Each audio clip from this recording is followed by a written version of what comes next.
malalim lang talaga yung drainage. Ayan ang lalim, oh.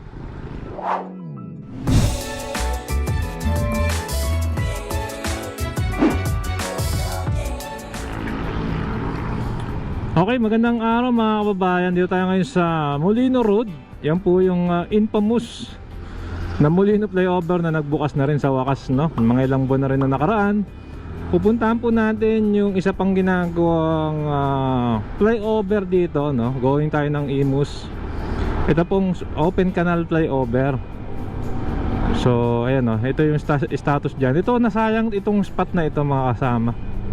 Sayang ito, ayan, no? Anong ang plano nila dyan? Kumipot kasi yan, eh. Ang weird, oh. Siguro kukunin pa nila. Wala na yung ano, eh. Tingin ko kukunin pa ng gobyerno ito. Comment down below na kung tama po yung hinala ko. Kaya, no? Kaya ginigiba-giba na. So sama lang kayo, no? Babaybay tayo rito sa Daang Hari Extension. Kung ako nagkakamali, or part Daang Hari lang.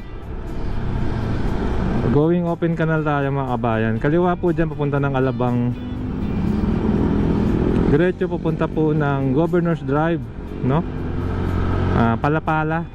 Paliparan, sorry. Circle Island. Siguro puno ngayon to. So sama lang kayo mga kabayan at check natin yung ganap. Sarap mamasyal, tanghali na ako nakalabas. At medyo busy po tayo kanina. Kaya update na lang po tayo ng mga ano. In-sked ko po, no? Yung mga nagre-request ng update daw yung PNR. Oo, pero ito lang po masasabi ko, no? Nakita ko po yung parte po ng linya dyan sa San Pedro. Wala na pong release mga kabayan. Papakita ko po, schedule lang natin pag medyo nakalibre po tayo ng okay, so check natin. Ganda na ng daan dito. Ito parte rin ng Imus. Paano ko nasabi yung kulay po ng mga pintura? Kulay ng Imus. So ito, dire-diretso na lang ito ngayon. Dati ma-traffic dito sa intersection na ito.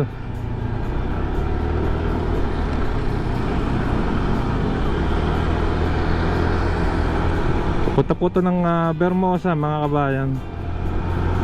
Check natin, ang sarap magmotor dito, oh. Napaka minimal nung lubak.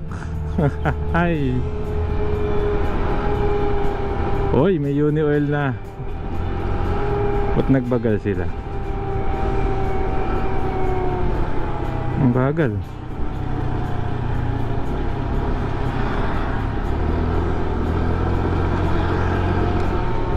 Ano po, Bermosa? Ayala mo sa Bermosa.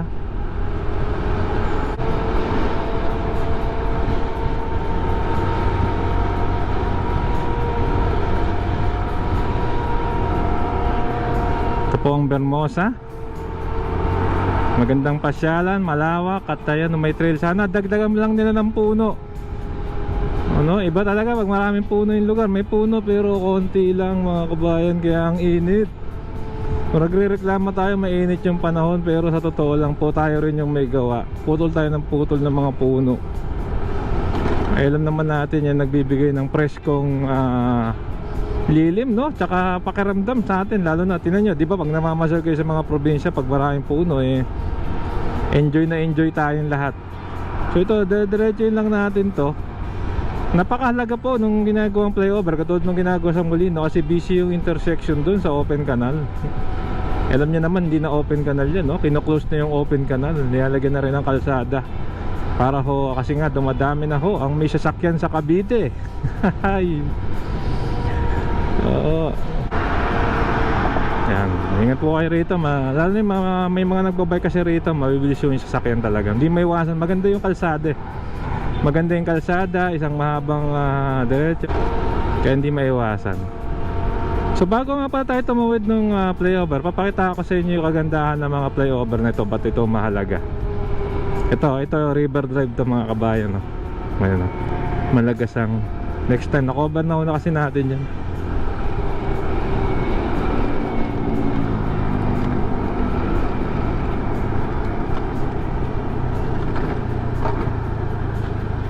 Ito, tingnan nyo itong flyover na to. Ito, Aguinaldo Highway na ito. Kung wala ho itong flyover na to, napaka-traffic ho dyan sa ilalim kasi stop and go yan. Or lalagyan niya ng stoplight. Ito, kapag dedire-diretso ka, di ba? Napakadali. Tawid ka lang, Aguinaldo Highway, mga bayan, yan, traffic. May flyover na nga, traffic pa eh. Paano pag wala pa ito? Ito na, approaching na tayo ng bukas na kanal. Temporary one lane closure ang bahagi ng open canal road. Expect heavy traffic. Pwede ba to? Panoorin nga natin muna kung may mga dadaan. April 1 to 15. Hindi tayo sure eh. So hinayaan muna natin silang mauna. Ayun, mayroon ng ano. Dati wala yan yung parang railing sa gilid. Bago yan kulay din ng Imus. May traffic na iron, mga kabayan. Ang init. My God. Kaya bilib ako na mga nakabike ko.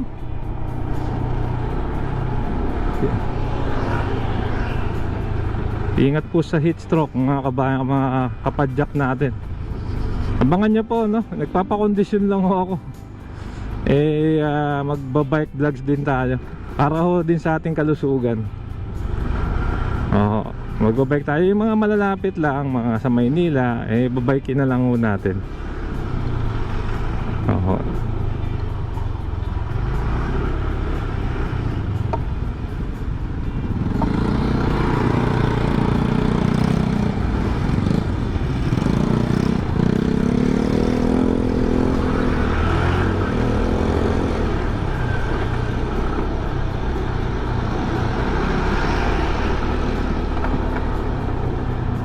Yan yata yung Bigayan portion.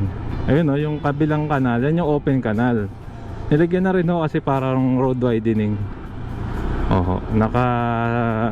Kanal yung ilalim niyan.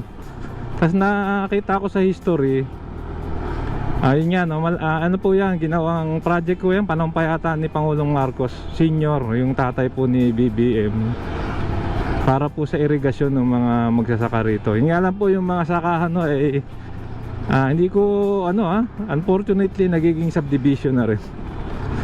Hindi ba ito labas na lang po ito sa update yung mga real estate na yan hindi ba pwedeng gawin na lang natin parang mga high-rise condo katulad ng mga sa Singapore na pero subsidized ng gobyerno, parang tenement style.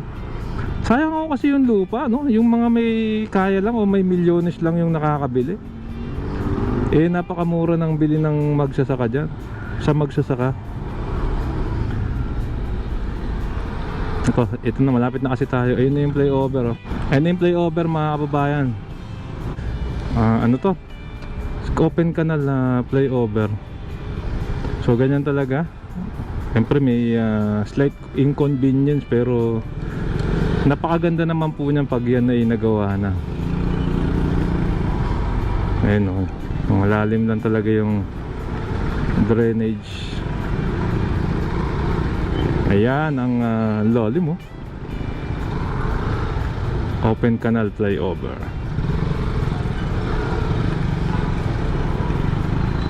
Mga kabayan, hindi ko na ito drone napakainit, nag-over ito ang Bumblebee.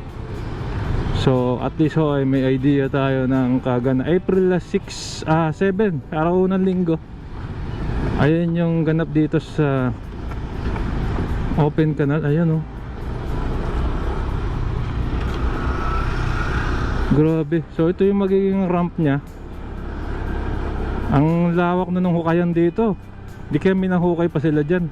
Ang lalim ng hukay parang mga group 15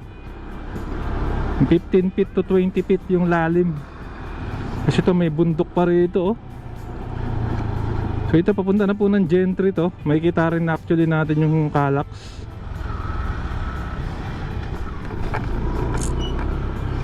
So grabe yung ganap dito Ang masiservisyo neto ating mga kababayan dito sa Gentry at Imus. Ayan, siyempre mga karatig bayan at lungsod din, pero primary sila yan.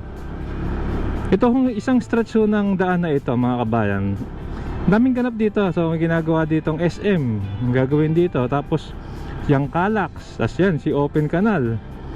Grabe yung development dito sa parting ito ng Cavite. Pero ayun nga, nadaanan natin si Open Canal flyover. At ayun nga lang mga bayan, pansin ko lang din talaga, dumadami yung lugar na sementado, lalong umiinit yung lugar. Kaya baka isama mo sa curriculum magtanim po tayo ng mga puno. Kawawa po yung next generation, baka puro sementadong lugar na lang yung kanila.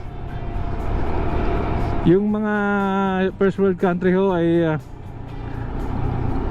naghahabol ng